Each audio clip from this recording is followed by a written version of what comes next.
So I do think it's really important to talk about partnering with other organisations other than pharma, and I'll talk about that in a little minute. But I just wanted to talk for a moment about corporate social responsibility all up.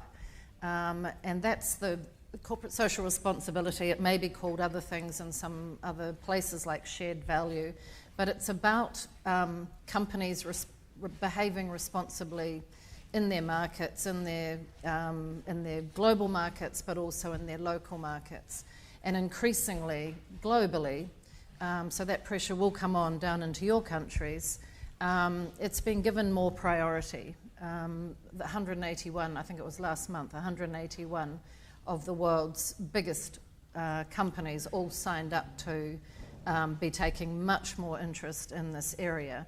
There was cynicism about some of those companies and how genuine it was, but the world is watching, and regulators are actually driving company behaviour now in Europe and in US very particularly.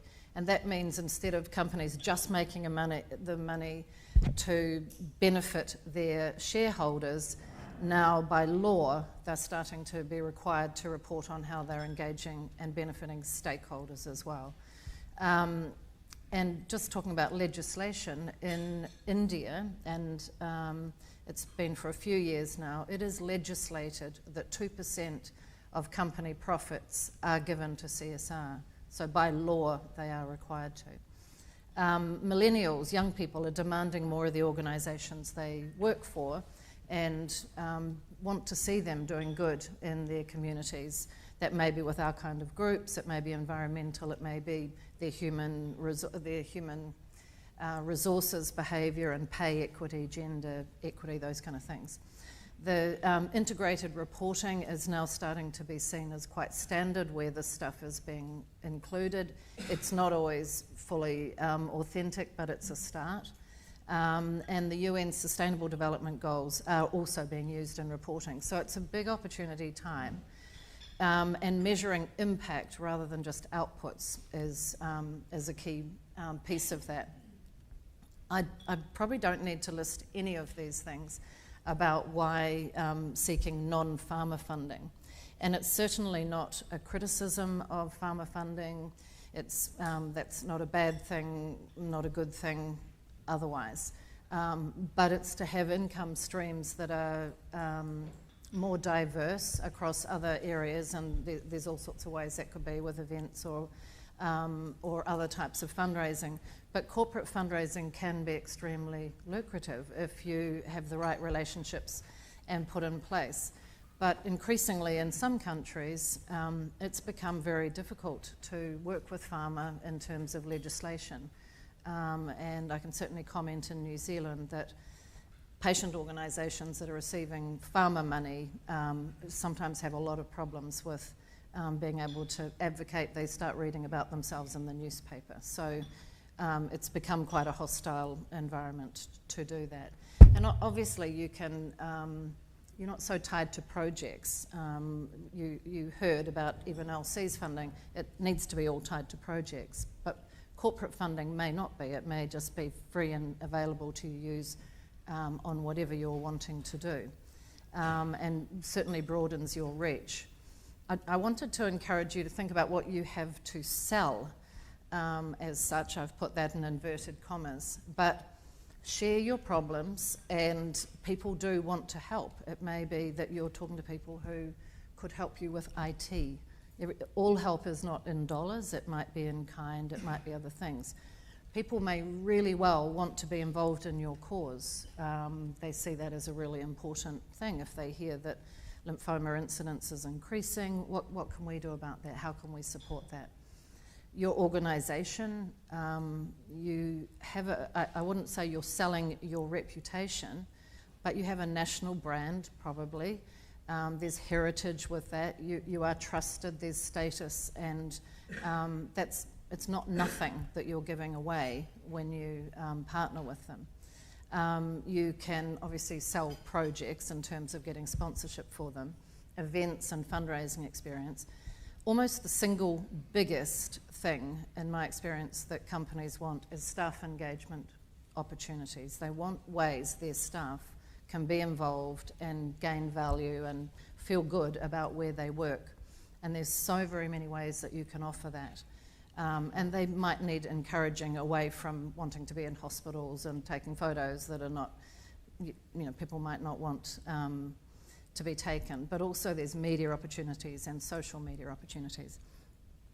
So it's a really obvious place to start. And I did note in Lorna's slides, there's a really large percentage of you are getting some corporate fundraising. What that looks like in dollars, I don't know. But if you have no relationships whatsoever right now, start with your patients and where are they working? Start with your board, your team, your friends. Where are people working? What companies are they working in? How can you get to who you might want to get to talk to? And you do need to get as high up the food chain as you can. Sometimes that's HR, sometimes it's corporate affairs, sometimes it's marketing, sometimes it's the CEO, sometimes it's at a completely different level. I think matching values is utterly, utterly critical. It's really, really important that you match your values with an organisation, but it's also a start point. Start looking at, it's not so much saying, oh, we want a bank as a sponsor or we want an insurance company as a sponsor. Actually start looking at who's working, who wants to be communicating with the demographic that you are communicating with, or who wants to be, who is working in that area that would benefit from being seen to be supporting your work. Using your existing relationships or suppliers or ones that are related to you. Companies that have foundations and trusts, and increasingly companies setting up their own foundations. Sometimes that is a tax advantage for them to do that, but there's good benefits if you can get into that. And also, of course, work out who you wouldn't work with, and the single most obvious one there is a tobacco company, but depending on your company's regulations, it might be an alcohol company, it may be companies that you don't support their values. So do undertake due diligence, and you should expect them to undertake due diligence on you. And they should be looking at who your board is and what your structure is and what your work is and what your history is. It would be disappointing to think that they just focus in on what your admin costs are, all those pieces, but more that they're focusing on what your impact is. But you're looking at them, you want to make sure there's no reputational risk for you. You want to know that both brands are going to be respected. And I keep saying, and I would really stress, talk about early upfront impact and measurement, because if you don't do that at the beginning, when you get to the end of a year, they can easily look, what do we do that for? Why would we want to work with this organisation again? We've got nothing to show for it. But if you actually set out at the beginning and say, hey, we want to do this. One brave thing I've seen really recently was, and it was Westpac Bank in New Zealand, and they came out and announced that they had the worst statistics, bar none, within their sector and across New Zealand for women, for pay equity, for women in leadership roles. And it was a pretty brave statement. In a way, maybe they were a little bit forced into it because the CEO also sat on an organisation that said they were all about ensuring gender equity and pay equity. But they kind of bravely came out and said, we're getting this very wrong, and this is how we're going to address it, and this is what the impact that we expect to have. So they can do that with your work. They can look at a complex problem and say, this is what we're going to try and do, we'll report in a year. But if you don't set that up at the beginning, there's nothing to measure that you've achieved it at the end. Really would encourage you to aim long term. And I know sometimes some things might come your way and they're a 1 year thing and they're renewed, but try and keep finding ways to be interesting in front of them, reporting to them, engaged with them, because otherwise it's 1 year and you spend a lot of time and energy that 1 year getting a relationship going, only for them to choose somebody else next year that looks more interesting. I put this here because partnering versus sponsorship. Sponsorship is we're paying for this event or this program or this defined thing, whereas partnering is more relaxed. There's more give and take. There's more opportunities for them to become involved. And as you get to know them and they understand your issues and problems, they can work out how to help you more. I keep mentioning staff engagement, but I would say that is the single most powerful thing that they will want within their organisation, is unlocking how you can offer them that. They can also offer you introductions to their partners, their business partners, but partnering with a big credible corporate, if they are credible, is actually good and will open other doors for you. I'll mention volunteering a little bit more in a minute in detail, but it's not always dollars. You want dollars, absolutely you want dollars, but if they can take some of what you have to pay for and give you in-kind support, strategy, consulting, whatever you're working on, they may be able to add value or take that cost away, which is just as good as being given the money. Try pro bono, of course, or low bono, giving you a really good rate. There's payroll giving and dollar matching and a multitude of other pieces. With volunteering, and all of our countries are different and there's different things going on, but being told that you can be given 50 volunteers on the 3rd of March for a day because they have their corporate day of volunteering is not helpful.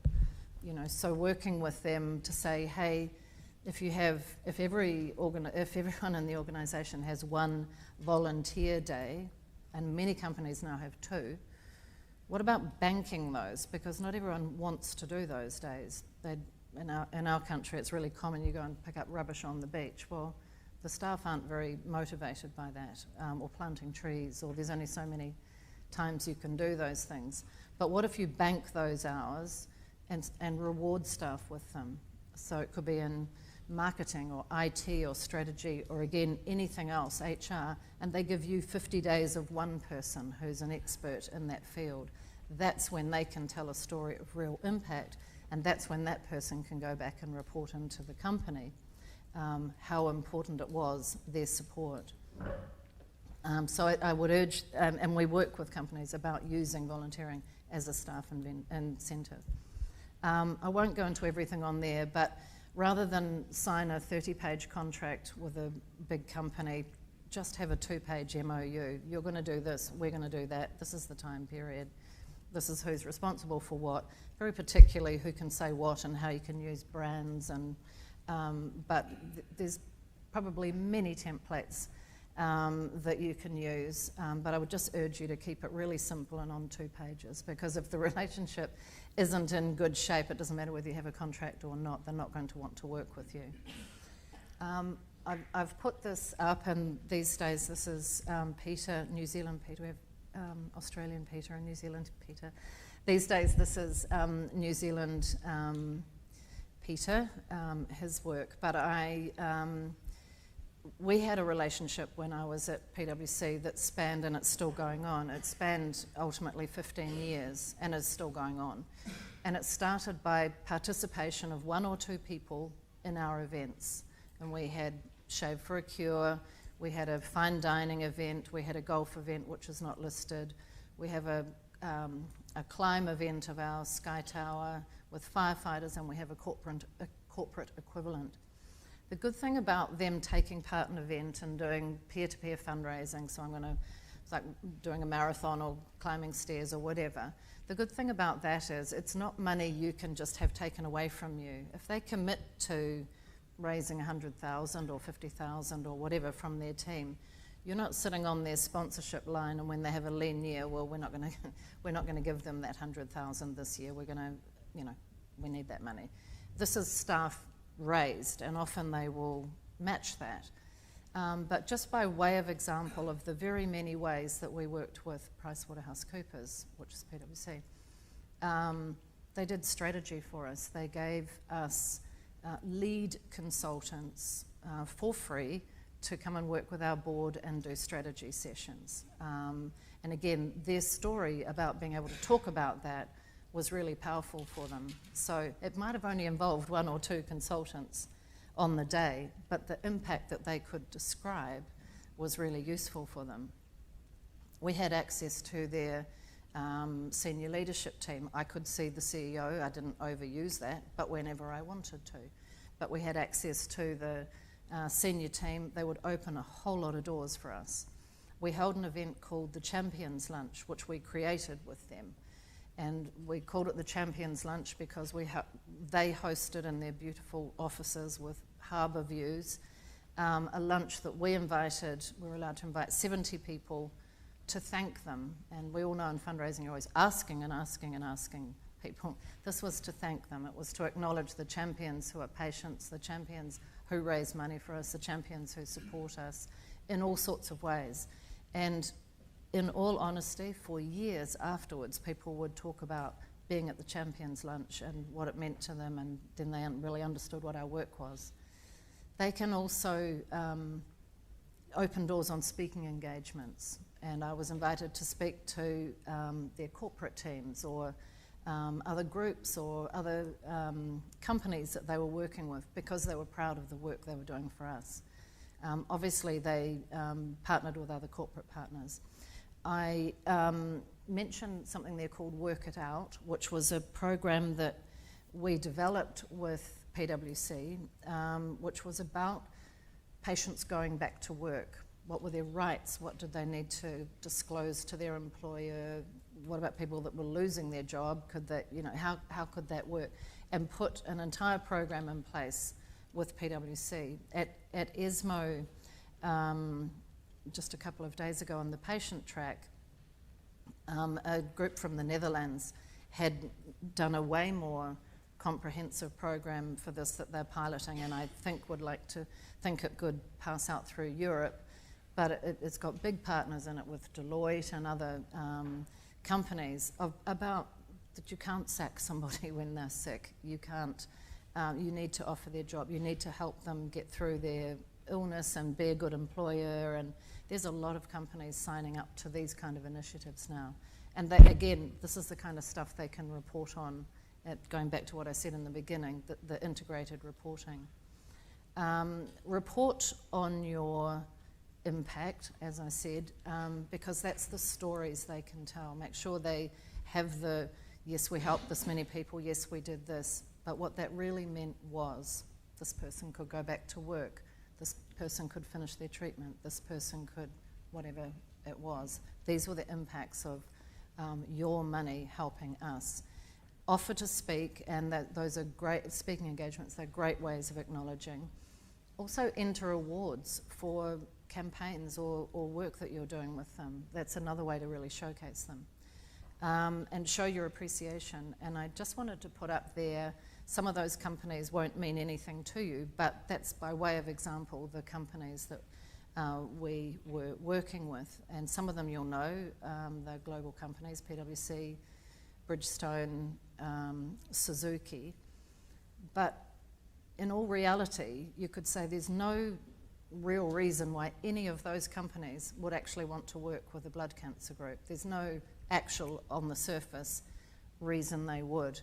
But in case of Farmers, which is a very large department store through New Zealand, it was staff engagement. They held events in every one of their stores and did rounded up coin campaigns, and they absolutely loved it. The Sky City is a casino. We held events on their premises, not in the casino, but the casino premises have the Sky Tower. So we were allowed to, they staffed everything. We had free staff. Everything was provided and supplied. Bell Gully is a law firm, so Auckland Airport sponsored us. And that was actually around an event, but turned into a very, very long-term partnership. All of those partnerships exceeded 5 years, some of them 10 years, some of them longer. So you can keep them in there. I think my time's up. I'll hand back to Lorna.